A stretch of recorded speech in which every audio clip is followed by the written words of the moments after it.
Sri Krishnaya Paramatmane Namaha. Srimad Bhagavat Gita, Chapter 14, Gunathraya Vibhaaga Yoga.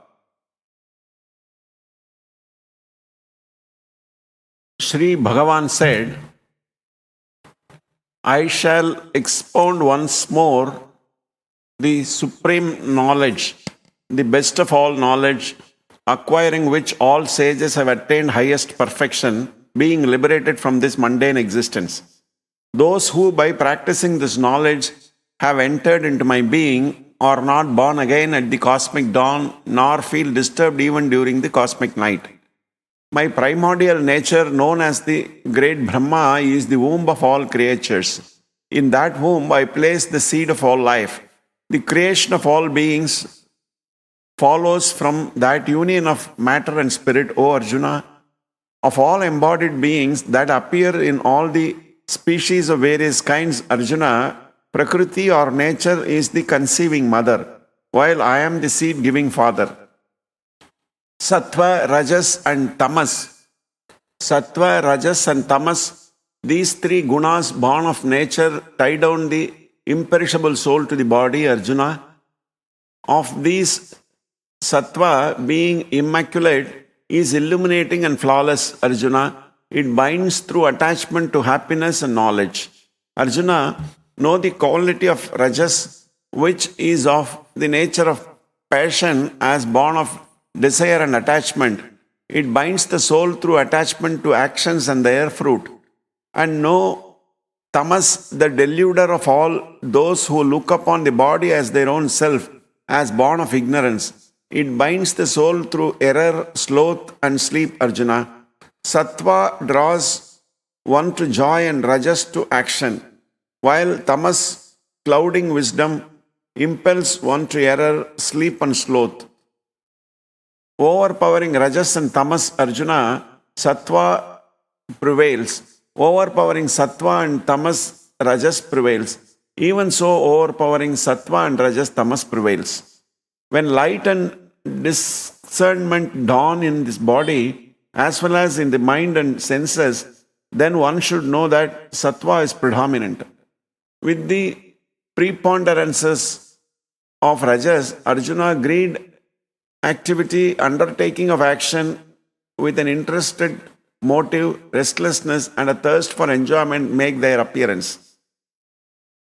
With the growth of Tamas, Arjuna, obtuseness of the mind and senses, disinclination to perform one's obligatory duty, frivolity and stupor, all these appear.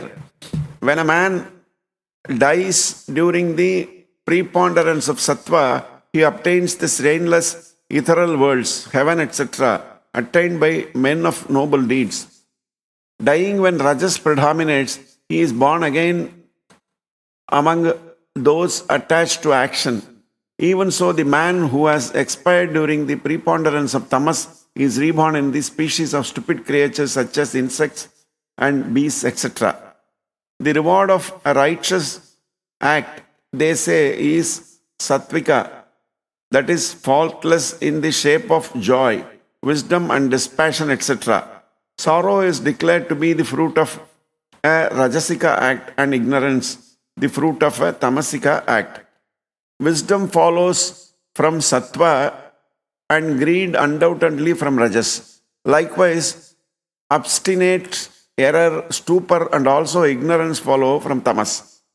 Those who abide in the quality of Sattva wend their way upwards, while those of Rajasika disposition stay in the middle, and those of a Tamasika temperament, enveloped as they are in the effects of Tamoguna, sink down. When the discerning person sees no one as doer other than the three gunas and realizes me, the Supreme Spirit standing entirely beyond these gunas, he enters into my being. Having transcended the aforesaid three gunas, which have caused the body and freed from birth, death, old age and all kinds of sorrow, the soul attains supreme bliss.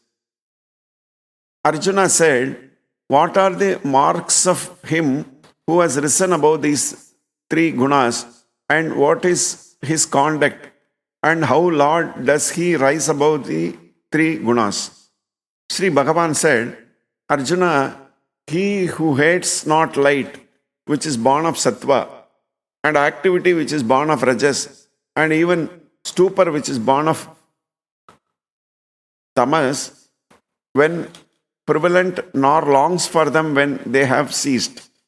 He who, sitting like a witness, is not disturbed by the gunas, and who, knowing that the gunas alone move among the gunas, remains established in identity with God and never falls off from that state.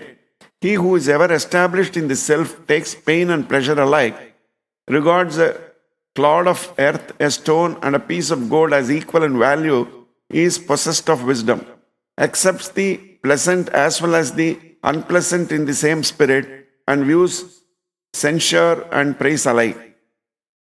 He who is equipoised in honor or ignominy is alike towards a friend or an enemy, and has renounced the sense of doership in all the undertakings. He is said to have risen above the three gunas. He too who constantly worships me through the yoga of exclusive devotion, transcending these three gunas, he becomes eligible for attaining Brahma. For I am the substratum of the imperishable Brahma of immortality, of the eternal Dharma, and of absolute bliss. Thus, in the Upanishad sung by the Lord, the science of Brahman, the scripture of yoga, the dialogue between Sri Krishna and Arjuna ends the 14th chapter entitled The Yoga of a Division of Three Gunas.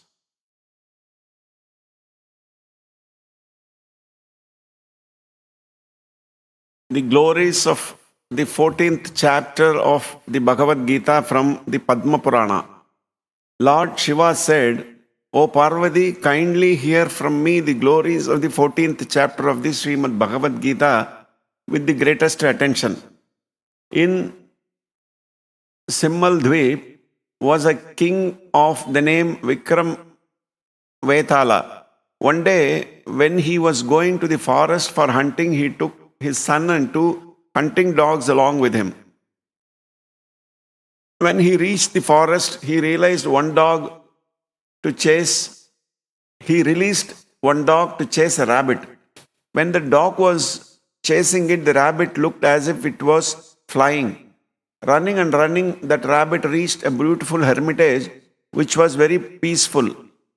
A deer was sitting happily under the shade of the trees, and the monkeys were joyfully eating the fruits of those trees. The cubs of the tigers were playing with the baby elephants, and snakes were crawling over the peacocks.